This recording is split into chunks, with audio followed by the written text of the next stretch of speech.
The Electric State, an A90 and child prodigy. Christopher Green, Woody Norman, is taking a test at a college, while his parents and sister Michelle, Millie Bobby Brown, watch. Afterwards, Michelle and Christopher walk together and discuss his future, with Michelle expressing confidence that her brother will change the world. Over the next few years, a war breaks out between humanity and robots, when the bots grow tired of being used for labor and demand freedom. They began a rebellion led by former Planners mascot, Mr. Peanut, Woody Harrelson. Sentry CEO Ethan Skate, Stanley Tucci, is in an interview with TV host Madeline Vance, Holly Hunter, discussing how his company's developments helped win the war. He created tech called neurocasters, which link the minds of users to specially built drones. This gave humanity an advantage and forced the bots into the exclusion zone, or the X, after Mr. Peanut agreed to a treaty between robots and humans. Now, the people use the casters to live within a virtual reality world, disconnected from the rest of mankind. 1994. Michelle is now a ward of the state and lives with a neglectful foster father, Ted, Jason Alexander. She refuses to use the neurocasters in the school and is brought to meet with Ms. Soblinsky, Maren Hinkle. Michelle explains that she lost Christopher and their parents in a car accident when their father hit a deer. Later that night, Michelle finds a small robot outside her house.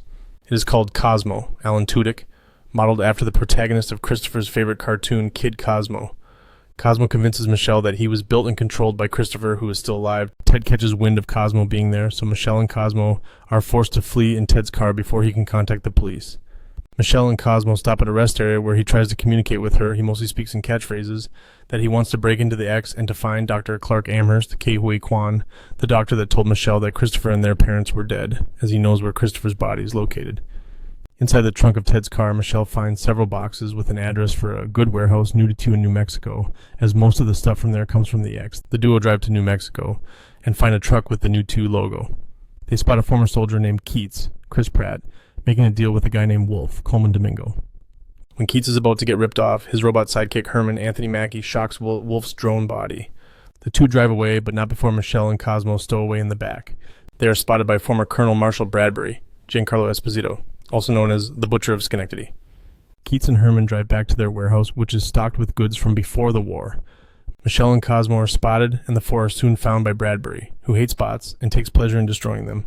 He deflects Keats and Herman's attacks, and also prevents the four from escaping in Keats' minecart.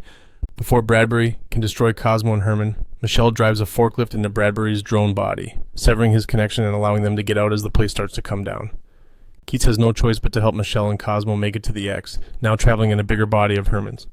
At Sentry, Skate uses a neurocaster to project a simulation where he is having a peaceful dinner with his mother, whom he says was actually an abusive drunk in real life.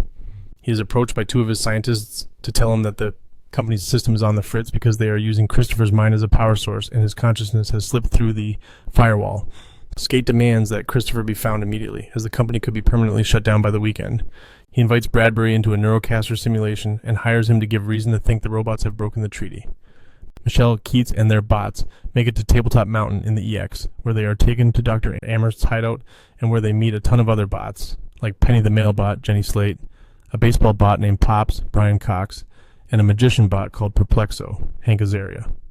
The four meet Mr. Peanut, who maintains his leadership duties, as well as a major distaste for humans.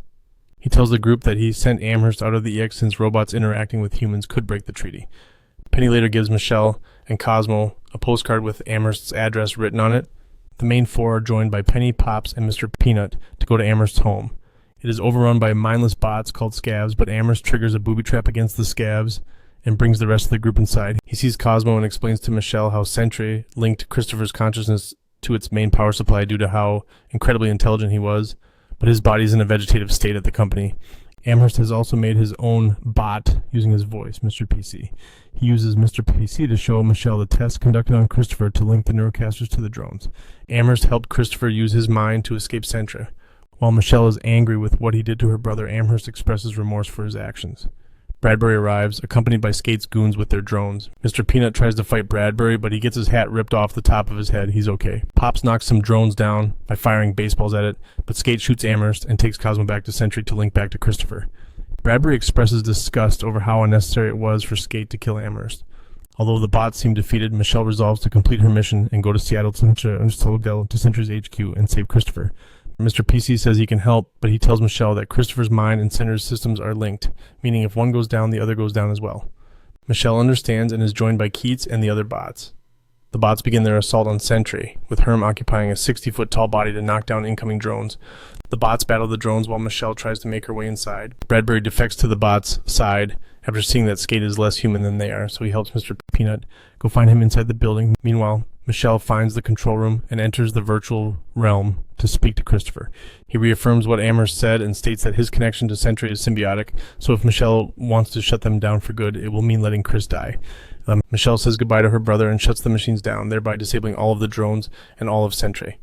Mr. Peanut spares Skate with the knowledge that everything he built is gone. Herm's body is brought down, and Keith starts to mourn his friend, until a mini version walks out.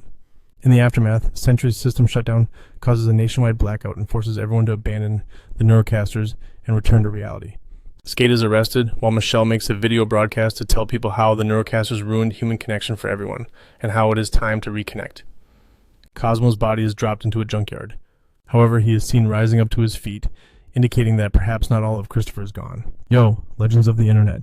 Did this video hit harder than a double rainbow? Smash that like button if your mind is officially blown, or if you're just here for the chaos.